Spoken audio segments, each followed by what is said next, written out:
Kapag ka ganitong problema ng tahe, kung makikita nyo maigi, para masikip yung kanyang sinulid sa looper. So kailangan yung luwagan yun. Ditong adjustment, syempre di ba luluwagan natin ito. Ito nagdadala ng sinulid ng looper. So medyo mahigpit nga siya. Kailangan i-relax nyo ng husto hanggat maaari. Yung iba nga nyan halos hindi gumagana yung spring nya. Ayun, medyo pipitiin lang natin ng bahagya yung kanyang spring. Tatanggalin natin to, kuha natin yung spring. So medyo banat siya, kailangan mapipi natin siya ng bahagya. Ito sa liwanag. Kung ganito siya, kailangan mapipi natin siya ng bahagya, mga ganito. Okay. Pwede nyo gamitan ng long nose o kaya naman kahit kamay lang. Gaganyanin nyo lang siya.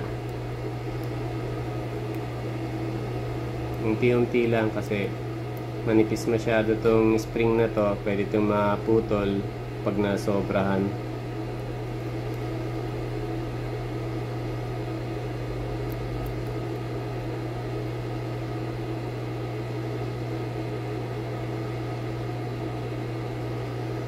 Ayan, medyo napipi na siya ng kaunti.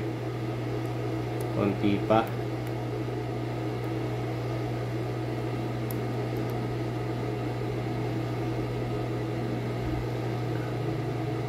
So ayan, medyo pipi na siya ng konti. Babalik natin doon ang purpose para humina yung puwersa ng spring.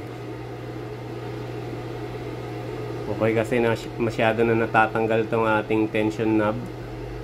Nakakalas na.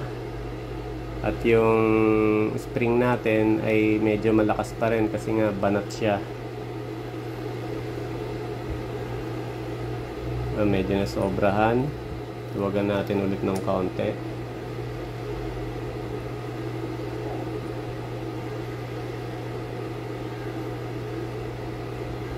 Kaya ang ginagawa ko, hinahatak ko para maramdaman ko kung may pagbabago, tapos hahatakin ko ulit dito.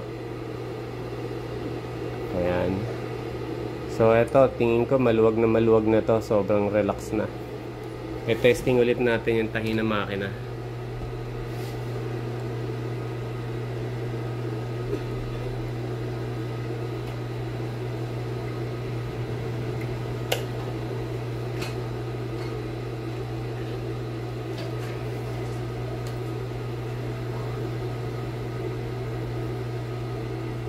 Ito naman tayo sa kabilang side.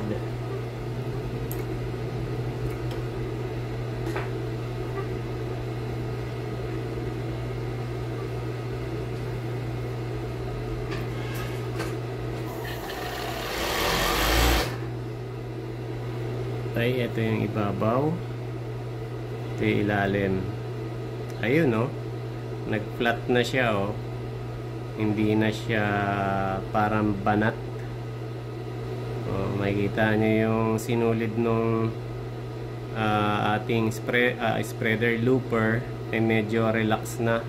Hindi katulad dun sa una, oh. Yan siya, oh. Para niya binabanat yung hinihila yung sinulid ng karayom. Kaya lumalabas. Ito yung kulay white na sinulid. Sa karayom kasi yan eh. Hinahatak na siya netong kulay blue na sinulid naman ng ating looper. Kaya hindi maganda yung tension niya, hindi pantay. So nirelax natin yung spring nung sa looper, kaya ang naging resulta ganito na.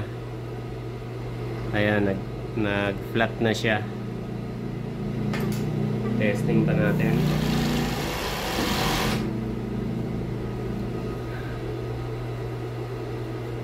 So yun na, nag-flat na yung tahi niya. Pa-close up lang natin.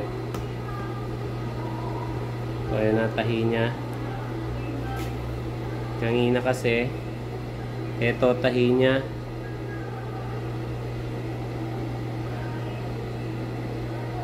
Eto, so parang banat yung sinulid ng karayom dahil mahigpit masyado yung sinulid ng looper, yung kulay blue. So ngayon, ito na tahi niya. Naka-relax na yung sinulid ng dumating na po yung basura namin, yung collector ng basura. Yun po yung naririnig nyo ngayon. So ayan na, naka-relax na yung sinulid ng looper. Kaya flat na ngayon yung tela natin. Okay?